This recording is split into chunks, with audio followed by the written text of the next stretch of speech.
Assalamualaikum warahmatullahi wabarakatuh. Selamat siang buat para sahabat peternak petani di seluruh Indonesia, serta sahabat-sahabat Kang Fuad TV di seluruh Nusantara.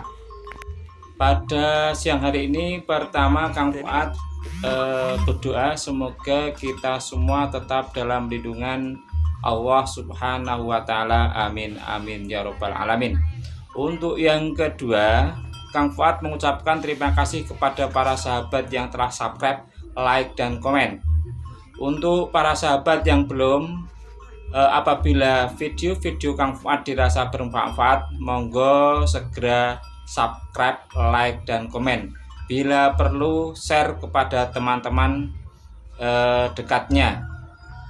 Ikuti terus dari awal hingga akhir video-video Kang Fuad, semoga bermanfaat. Selamat menikmati.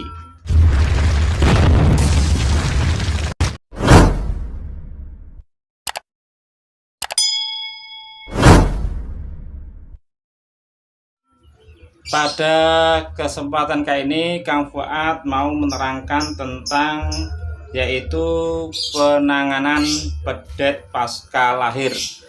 Kenapa Kang Fuad tertarik menerangkan ini? Karena satu, ya, bahwa apapun pondasi itu sangat penting. Contohnya ketika kita memelihara ayam itu mau kita bikin pedaging atau petelur, maka perlakuan ketika masa starter itu berbeda, ya.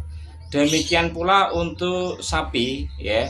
Penanganan pasca lahir terhadap pedet itu sangat penting, karena itu akan sangat berpengaruh kepada perkembangan pedet itu sendiri dan perkembangan kepada induk terhadap produksi pedet selanjutnya. Yang pertama, ketika menangani pedet lahir, yang pertama yang harus dipersiapkan yaitu tempat, ya. Tempat menjadi salah satu dominan, ya, untuk menangani pedet ketika lahir, ya. Siapkan tempat yang kering, jangan sampai kita tempat melahirkan itu lembab, ya. Boleh dengan jerami atau mungkin gergaji atau gergajen atau bekas limbah kayu, ya, penggergajian kayu, ataupun rumput-rumput yang kering. Karena apa? Pedet lahir itu sangat sensitif terhadap apa yang ada di lingkungannya. Makanya persiapan kandang menjadi sangat penting, ya. Yang kedua yaitu membersihkan lendir yang berada pada rongga hidung dan mulut pedet itu segera harus dibersihkan dengan tujuan untuk memperlancar pernapasan pedet itu sendiri. Bisa menggunakan nafas buatan dengan menggerakkan kedua kaki depan pada si pedet. Si pedet dilentangkan atau terlentang dan menekan pada rongga dada atau mengangkat kedua kaki belakang dan biarkan kepala ke bawah, kemudian dibalik dan angkat turunkan berulang-ulang sehingga lendir yang menyumbat itu bisa keluar sempurna, ya, bisa keluar dari rongga hidung dan mulut sehingga pernapasan si pedet dapat lancar. Kemudian selain itu bisa menggunakan yaitu napas buatan, dapat dilakukan juga dengan yaitu membaringkan pedet, kemudian melakukan massage atau pijatan sampai pada anggota kaki. Cara lain untuk menolong pedet yang kesulitan bernapas adalah menarik lidah pedet, kemudian lendir dikeluarkan dari mulut dan tenggorokan dengan menggunakan jari telunjuk agar bernapas dengan normal. Itu yang kedua. Yang ketiga yaitu pemotongan tali pusar. Tali pusar yang terus dibiarkan menempel pada perut pedet akan menyebabkan infeksi sehingga pedet dapat mengalami kematian.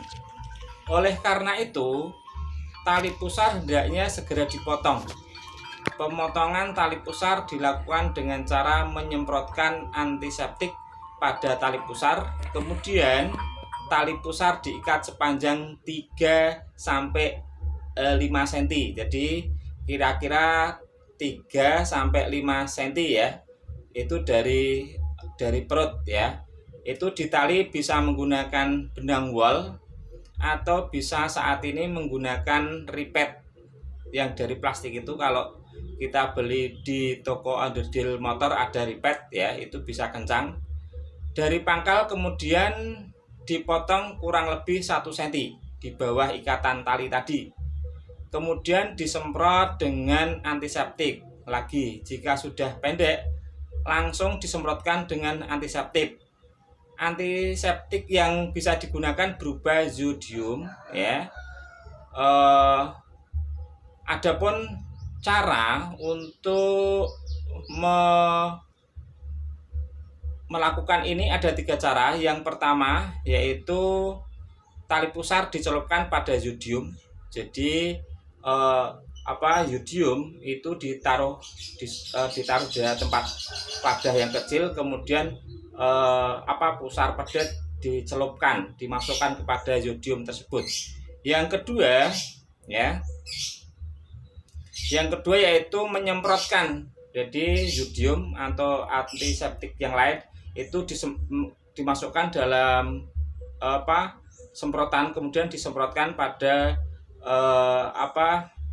pusar pedet yang baru dipotong tadi, yang 1 cm dari tempat tali tersebut.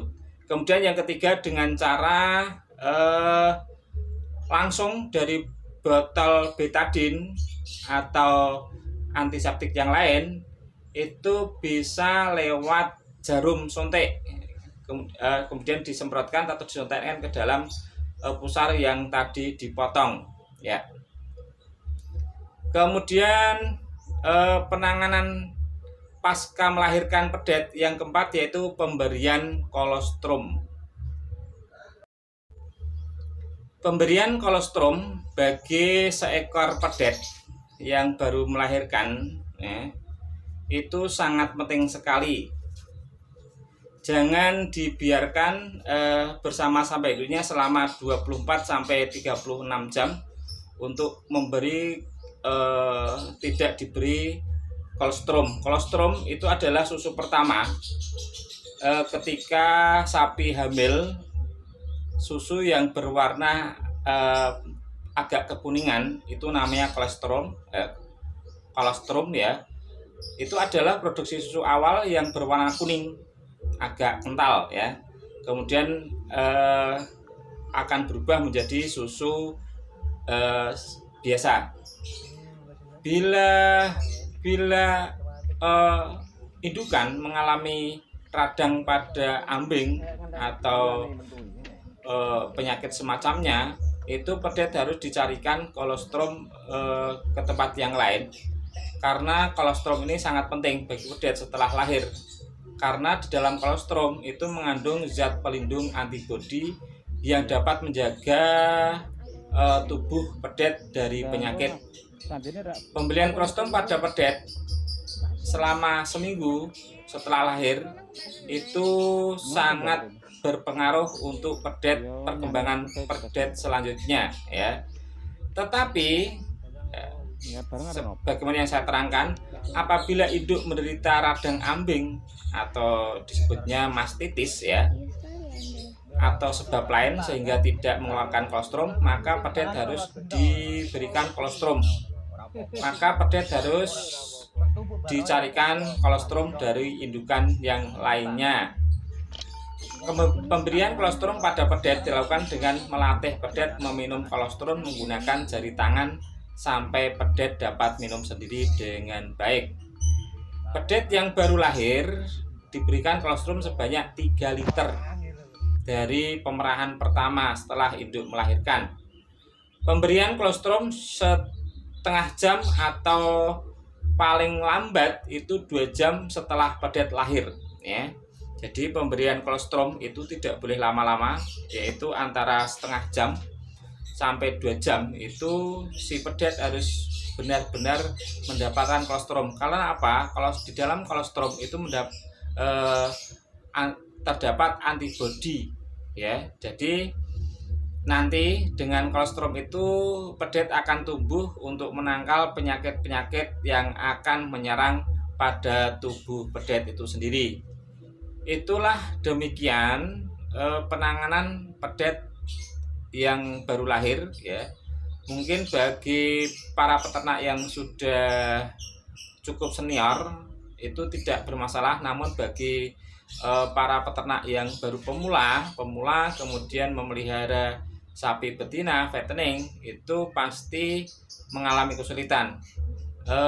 Demikian, semoga bermanfaat untuk para petani di seluruh Indonesia, khususnya untuk peternak pemula. Dari saya Kang Fuad minta maaf apabila di dalam tutur kata Kang Fuad kurang begitu jelas. Wassalamualaikum warahmatullahi wabarakatuh.